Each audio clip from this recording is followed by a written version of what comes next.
Guys, magandang hapon. Ngayon, mayroon pong tutugunan natin patungkol po ito kay Vice President Sara Duterte.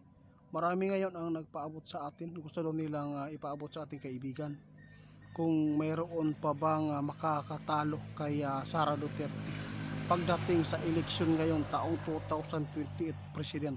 Mga idol, maganda to. Hindi ko pa naitanong ito. Kaya subukan natin tawagin si Linyo. Kaibigan, Linyo. Kaibigan. Uy, kaibigan, kanina ka pa? Ay, nako, hindi ka naman nagkibo. Mga idol, nandito lang pala si kaibigan. No, nagiginig lang pala siya sa ating pag-intro. Kaibigan, meron akong itanong sa inyo. Patungkol po ito sa pagka-presidente ba? Nakikita po ba ninyo kaibigan, mayroon pang tatalo kay Sara Duterte dito kung sino po ang tatapat sa kanya? Mayroon pa bang makatalo sa kanya?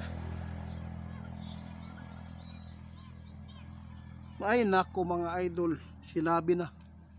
Grabe pala ang karisma itong mga Duterte, no? Sinabi ng ating kaibigan ngayon dito mga idol, itiit kung ang tatapat lang po sa kanya yung mga anti-Duterte na mga politiko, walang binatbat, sabi ng ating kaibigan. Pero ibig sabihin nito, mayroon pang uy, grabe mga idol. Kung tatakbo, iyahatay, no? Kung tatakbo daw ito mga idol, yung mga ka-line up ni Sara Duterte, posible pang tatalunin siya. Sino kaya yan kaibigan? Grabe oh.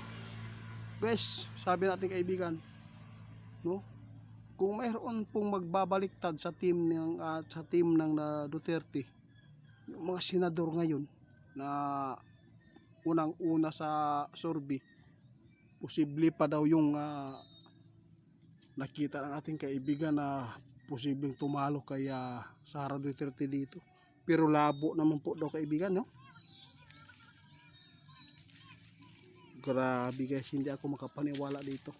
Wala na po talagang tatalo sa ating Vice President sa taong 2028 kung tatapatan lang po ng mga anti-Duterte na mga politiko. Alam na po ninyo yan mga idol, hindi po talaga makakatalo sila sa ating Vice President. Ito po ang tandaan ninyo. Kung sino man po ang tatapat, lalo na pag mga antay, wala ang binatpat. Pero sabi natin kaibigan, mahihirapan pa si Sara Duterte dito kung mayroon pong magbabaliktad sa team niya. Iyahat ng mga senador, ha? Grabe, no? Tulad ni Marcolita, tulad ni Bongo, hindi natin alam mga idol kung ano po ang takbo nito. Pero sa tingin ni kaibigan, babaliktad po ba sila?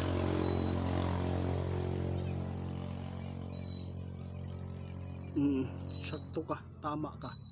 Labo na daw magbaliktad guys, no? Abangan na lang ninyo mga idol. Kasi si Indy Ferris paabot si Lourdes daw ang magiging presidente dito. Pero matay.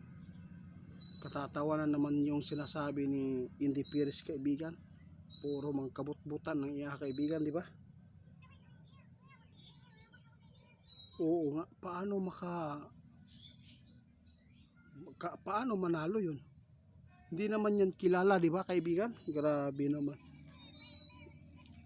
Oo, salamat kaibigan sa impormasyon na binigay po ninyo. Mga idol, yung nagpaabot sa akin, tinutugunan ko lang, kaya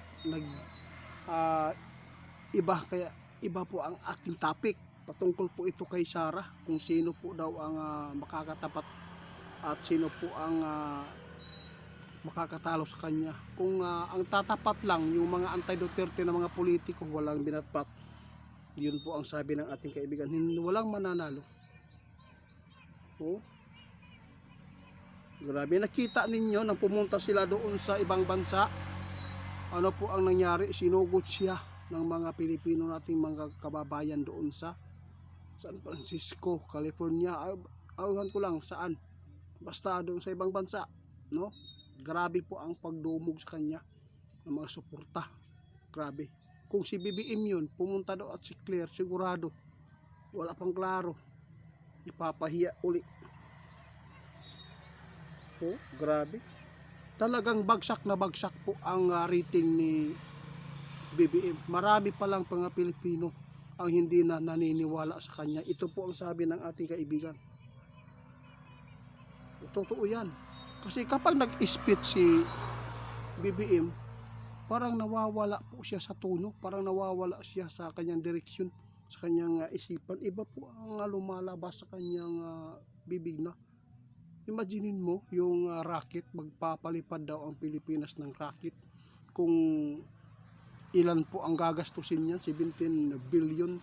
No, kung ibibigay lang yan sa mga mahirap na tulad po ng mga magsasaka at pahalagahan po ang mga magsasakang tao dito para lang mapaangat ang kanilang mga presyo sa kanilang produkto, yun pa mas maganda pa, marami pang hahanga, posible pang maibalik pa siya dito sa posisyon sa susunod na taon, no? Grabe mga idol, sa susunod pa ng mga